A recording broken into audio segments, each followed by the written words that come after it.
It's time to say goodbye, well, at least for now, to some of your lightweight summer skincare products. So we're going to talk about how to transition from summer to fall in your skincare routine in today's video. Hey everybody, welcome back to the channel. If you're new and not familiar with who I am, I'm Chris Gibson. I'm a skincare expert. Been doing this for 35 years, and I'm here to help you find skincare that will work for you, not empty your wallet, not do you more harm than good. And today we are going to be talking about the changes that you probably need to make as we transition from these hot, humid, sultry, my God, this summer has been brutal here in the US, weather to cooler, drier temperatures that are now on the way. So I guess you could say, since this is my first video of the fall season, that Chris Gibson and cold fronts are back. The one thing you need to think about here is that as we lose daylight, our skin tends to lose moisture. So as temperatures and humidities begin to drop, our skin, our largest organ, feels those effects first. The fall and winter months are also the time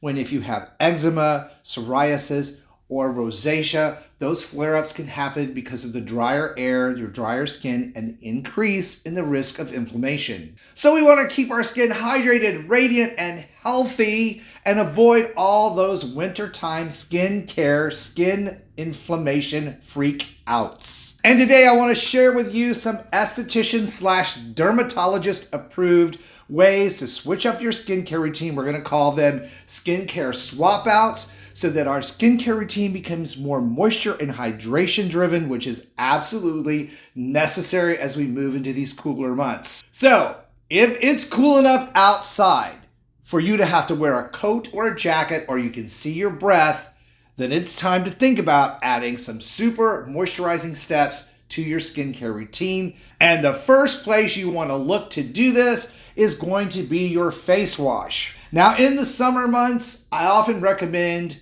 a foaming style clarifying face wash. This is my own formulation, Clearly Flawless Face Wash. As you can see, it's clear. It has glycerin and some surfactants in it to help break down oil that we tend to have more of on our skin during the summer months. It also helps clarify, getting off pollutants because we've been outside a lot, and breaking down that sunscreen and cosmetics to get our skin fresh. The problem is, as we move into these drier months, it can be too drying. These type of face washes, even if you have oily skin, can over dry your skin. You never want your skin to feel dry, tight, and squeaky clean anyway, and these type of face washes tend to do that in the drier air. What I would recommend you think about doing is switching to a creamy, hydrating face wash. CeraVe hydrating face wash is one I recommend often to folks. Also, again, I have my own formulation. This is my famous foaming face wash with borage oil. A lot of you purchase this and use it, and I appreciate it. But no matter what you choose to use, you want to use a face wash that leaves your skin super hydrated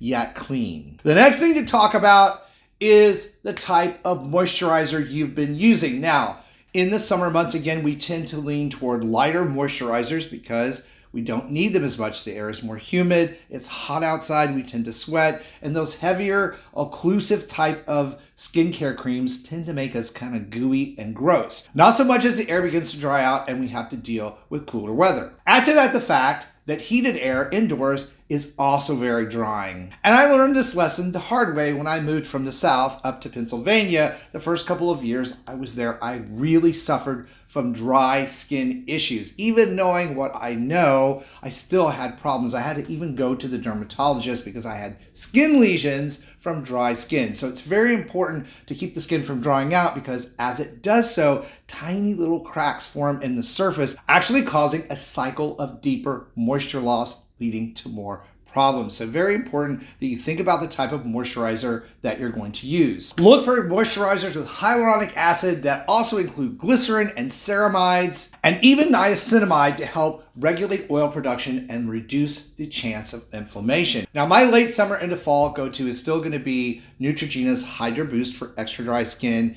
It has hyaluronic acid along with glycerin and dimethicone, which causes a capping action to help hyaluronic acid work better. Hyaluronic acid is an excellent skin moisturizer. The problem with it, in dry air, it's a double-edged sword. If it is used alone as a serum, it can actually work in reverse and dry your skin out. So you want to make sure that you use products that contain some occlusive lipids, ceramides, things like CeraVe Moisturizing Lotion, which is one of my favorites, and also Neutrogena's Hydra Boost Body Lotion, which is a fairly new product. It came out this year.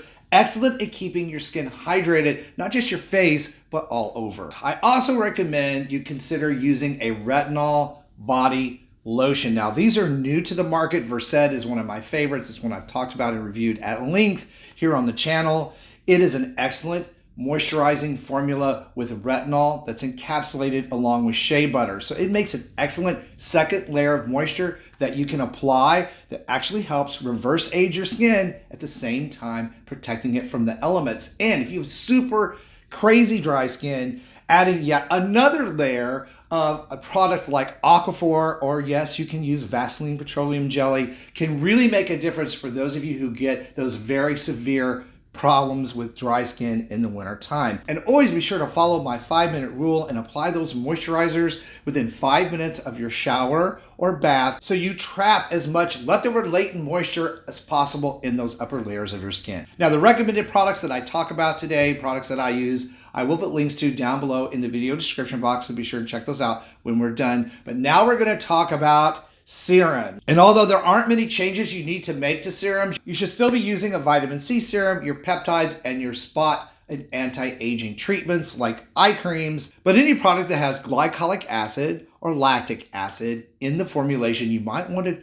kind of roll that back to every other day or every couple of days, because these type of ingredients, this is the one I use, it's Alpha Skincare's 14% glycolic acid. These products, though, while they work extremely well, can be extra drying, especially in dry weather. And once more to remind you, hyaluronic acid serums that are a standalone hyaluronic acid water-based serum, those really need to be put aside in the winter months and switch to moisturizing formulations that contain hyaluronic acid so you don't further dry out your skin. Sunscreens are another thing you may want to consider looking at as a swap out as we move into the cooler, drier months. Some of the heavier summer formulations tend to be a little bit greasy and people don't like them as much.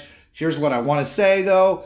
I tell you, and I mean it with all of my heart, you need to wear sunscreen 365 days a year, whether you're indoors or outdoors, and whether it's cold or hot. Doesn't matter, you need to wear sunscreen. But you can switch to lighter formulations. I love this one by Versed. This is a mineral sunscreen. It's excellent, absorbs well, very light. The two most effective ingredients in sunscreens that you're going to find on the mineral side would be zinc oxide, and on the chemical side would be avobenzone. That's the least evil of those three that are typically used in those sunscreens, or a hybrid. Bottom line is the best sunscreen is the sunscreen that you will use. Just be sure you use sunscreen. And skincare consideration number 5 is to make sure you take care of your lips. Anybody who has lived in cold climates know that it is so cold and dry that if you don't do this, your lips really feel like they're going to fall off. That dry air steals the life and moisture out of your lips. Be sure you're exfoliating on a regular basis. This is the e.l.f. lip exfoliator. I've demonstrated this thing